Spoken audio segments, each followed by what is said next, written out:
Hi! Hello world! Wow! Mason Disick already has his new set of wheels and he cannot even legally drive alone yet. The oldest son of Scott Disick and Kourtney Kardashian turned 15 on December 14 and was gifted a mini version of his father, Mercedes-Benz G-Class wagon.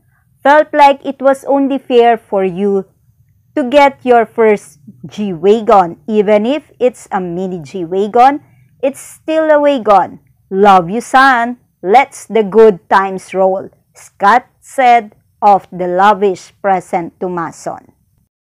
The 41-year-old reality star added, "Gotta be the coolest little wagon I have ever seen. You deserve every inch of it. Love you more than anything in life."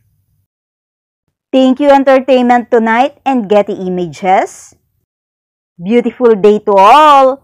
Always like, comment, share, and subscribe on my channel. Thank you.